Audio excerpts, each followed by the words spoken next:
Page 20, Part 3.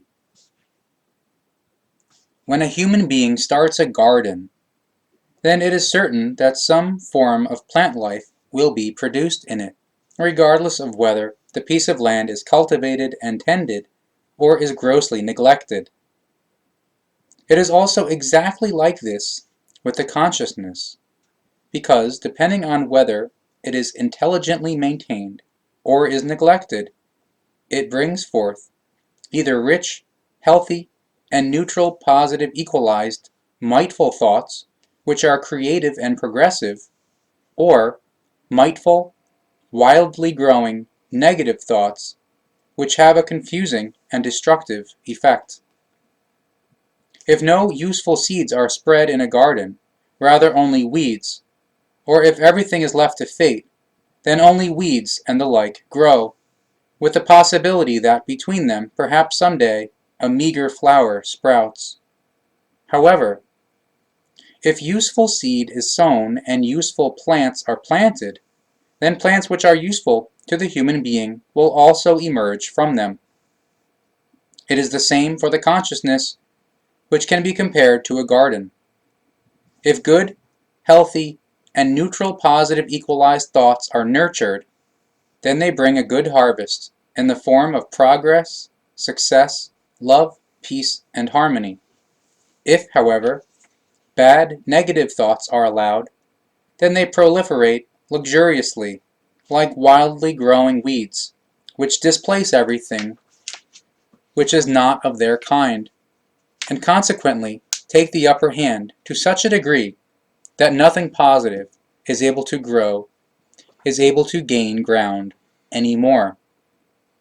Therefore the consciousness and the thoughts which arise from it must be cultivated and cared for, as with a precious garden which is kept free of weeds, and in which flowers bloom and vegetables as well as fruit grow, which on one hand bring the human being joy and harmony, and on the other hand are certain nourishment for him or her. And just as a garden is developed and tended and cared for according to the wishes of the human being, so must the consciousness also be tended and cared for, and in fact, in the form that all wrong, useless, negative, and impure thoughts are eliminated in order to obtain the necessary space for the useful, pure, neutral positive equalized, right, and cultivated thoughts.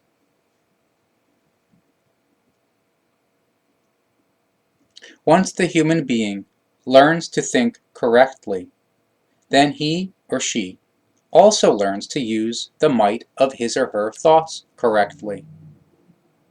And once the human being actually learns to think correctly, then, sooner or later, he or she discovers that he or she is master of his or her own psychical state, and that he himself or she herself is responsible for whether the psyche influences the life in a state of turmoil and imbalance, or in a state of harmony and equalizedness. Through the might of the thoughts, the human being, himself or herself, is master of his or her life. He or she must only be willing to recognize and accept this and operate accordingly.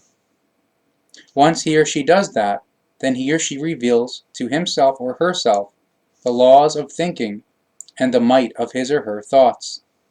And exactly through that, he or she gets to know, with increasing exactness, the kind and wise as well as the powers and the sheer might of the thoughts and of the laws and elements of the consciousness, whereby the forming of his or her character, psyche, life circumstances, and life's direction, and of his or her entire destiny, as well as morality and personality, is very much easier for him or her.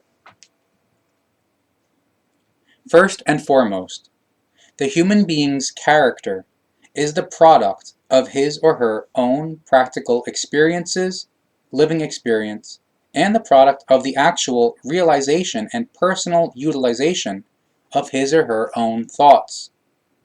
Firstly, The basic character is formed in the womb from the practical experiences and living experiences and other impressions and influences during the growth to becoming a born baby.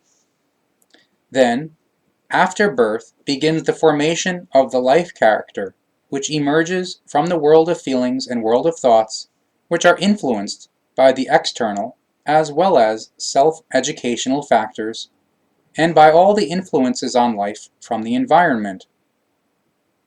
Parental upbringing thereby plays an especially great role, because the thoughts of the developing human being are very strongly influenced and formed by the factors of upbringing. Consequently, qualities develop from that which are extremely profound and lasting, and which, above all, get very deeply imprinted, and which then form the character, or Greek for, quote, that which is engraved. In the broader sense, the character is the visible, typical uniqueness of a person. However, in the true sense, the character represents the inner attitude of the human being, which expresses itself in consistent, responsibility-conscious, ethical action, or ethical normative character concept. In psychology, the character represents the structural configuration of the psychical aptitude which determines how the human being is imprinted as an individual. The character is also a part of the personality.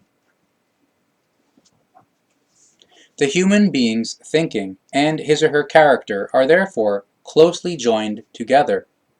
And since the character manifests itself only through one's life circumstances and life situations, and through one's personal impulsations and through environmental influences, then each human being can only discover and define his or her true character through his or her own observation and attentiveness. But a human being's personal character does not always harmonize with the external circumstances, because these do not always exist in harmony in relation to his or her actual inner state. Therefore, life circumstances and so forth are not always a reflection of the character of the human being concerned. However, depending on how the human being positions himself or herself with his or her morality and with his or her character in regard to the environment and the external life circumstances, he or she can accept them as they are, even when they do not correspond to his or her own character. However, tolerance plays a very important role with this, because this determines whether a situation and so forth is accepted or not. But tolerance, in turn, is a character trait, and thereby a fundamental element of the thoughts. So it happens that the human being, no matter where he or she is guided by his or her character, which embodies a part of his or her Wesen. A further part of his or her Wesen reveals itself in the thoughts, which in turn are built into the character, from which in turn elements flow as impulses into the thoughts. So, one produces the other, whereby a reciprocal action between thoughts and character comes about. But this means that there is a logical consistency, and that neither the thoughts nor the character nor the construction and leading of one's entire life are based on an element of so-called chance. Rather, they are based on a well thought out cause and effect foreordination born of creational law. Therefore, everything is the result of a creational law which can never fall prey to irrationality. And this law is valid for every human being, no matter whether man or woman, whether young or old, or whether rich or poor, and whether white, black, brown, red, or yellow, and so forth. Therefore, it applies to those human beings who do not live, with themselves and their surroundings, in love, peace, joy, harmony, and equalizedness, as well as to those who are satisfied with their lives, and those of their neighbors, as well as with the creation and the world, even if they must tolerate circumstances and events, and so forth, which are unworthy of the human being, and which require condemnation, but which even with the best will in the world, they are not able to change, because the might for that lies in other hands.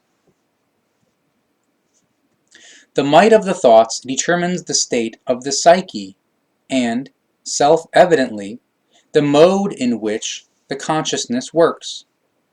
Thus it happens that whoever, as a result of some sort of adverse circumstances, has negative thoughts, soon allows himself or herself to be controlled by these, whereby the consciousness is negatively burdened and correspondingly also creates the same kind of thoughts, which allow their might to prevail and influence the psyche in a negative and damaging way, which in turn creates negative feelings, which in reciprocal action reach the consciousness again and correspondingly negative influence the thoughts which come about and follow their course there.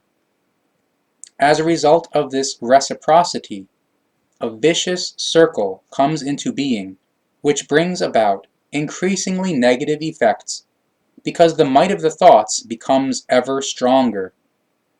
Suddenly the thoughts get stuck in an endless circle and become manic as a result of their inherent might. And exactly that is the point in the process in which the might of the thoughts shows its control by realizing the thoughts. If thoughts are nurtured in a neutral, positive, equalized form, then that produces a similar process which, however, is formed in such a way that a neutral, positive, equalized effect results from it all. The human being is a forward-directed and evolving vesen, which is integrated into a logical and conscious evolution. Therefore, the human being is on earth to learn, to become knowing and wise, and to grow. That means that he or she has to learn certain things and lessons of life which deal just as much with life in the material realm and the environment as they do with the purely personal facts and the facts regarding character, morality, and psyche, with which also belongs the inner and true nature which is conditioned by the creation. And if the human being has learned his or her lesson, which is contained in every single circumstance of life, then new circumstances of life arise, which in turn have to be fathomed, which results in the occurrence of a new learning process. In accordance with this, the circumstances constantly change and make room for other and new life circumstances, from which in turn one must learn. However, if one does not gain the cognition from that, and form the knowledge that the human being himself or herself determines the how, when, and where, and the zeal, or goal, of his or her learning, and thereby also the effects of his or her learning, which arise as a result of the might of the thoughts, then everything leads to an unfulfilled life. Consequently, the human being is shaken and knocked about by the circumstances of his or her life as long as he or she believes himself or herself to be a helpless, created creation of external conditions and influences. But if he or she recognizes the truth that he himself or she herself is the master of his or her learning, as well as master of the might of his or her thoughts, and all the effects which arise from them, then he or she also recognizes that the environment and the circumstances of life do not form him or her, rather, that he himself or she herself forms them through the might of his or her own thoughts, at least those environmental conditions and circumstances of life for which he himself or she herself is responsible. Along with the actual universal creational power, the human being, in himself or herself, is an independent creational power which manifests in the form of the might of the thoughts and the resulting effects. As soon as this is recognized, further cognitions and the knowledge resulting from them quickly follow. For example, that one's own creational power arises from the consciousness in the form of the might of the thoughts. However, this does not only form the thoughts and equip them with might and power, rather it also controls the kind of the thinking. Thus it controls the thinking in negative or neutral positive equalized form. Once, as a result of this, the human being understands how to guide his or her thoughts in a right and healthy wise, he or she thereby becomes not only the actual master of his or her thoughts, rather he or she actually becomes the lord and master of himself or herself and his or her entire life. Every human being who practices self-cognition and takes up self-examination and lets appropriate self-control grow comes to learn this fact. And everyone who has done that knows that all circumstances of life only grow out of the thoughts which mightfully become real. The thoughts and their might cause all changes to the circumstances of life and so forth to always produce effects in direct proportion to them, or the thoughts and their might. The changes to the circumstances of life and so forth are in direct proportion to the respectively altered conditions of the thoughts. That is true in any case. Once the human being, therefore, seriously takes on the task of ordering his or her thoughts in a neutral, positive, equalized way, and eliminating existing defects in his or her thoughts, then clear and very quick progress, which exhibits positive neutral values, is undoubtedly obtained. In this form, a series of changes then quickly occurs, which results a better and more balanced picture of life circumstances. The psyche absorbs everything which is conveyed to it by the consciousness's thoughts. Thus, openly or secretly, it accommodates values or unvalues, things which it hates or loves, things which it joyfully maintains, or which it fears. In each case, the state of the psyche is thereby formed accordingly, which results in it reaching the heights of the constantly positive efforts with the thoughts, or crashing into the abyss as a result of negative thoughts and constantly recurring anxieties and so forth. The consciousness's mental circumstances and the might of the thoughts are the means by which the psyche is influenced and steered. Every thought which is formed in the consciousness, or which enters it and establishes itself there, develops into the tremendous might which is able to control everything. Once a thought has emerged, it continues and reproduces itself in order to create from it, sooner or later, an action or quality and so forth, which corresponds to it. In this way, every thought generates its own successes from opportunities, wishes, self-influencing, and chances and so forth, and in fact, each according to its kind, whether the thoughts are simply good and healthy and consequently bring good and healthy results, or whether they are ungood and are bad and consequently bring results which are ungood and are bad, results which are simply assessed as negative or positive.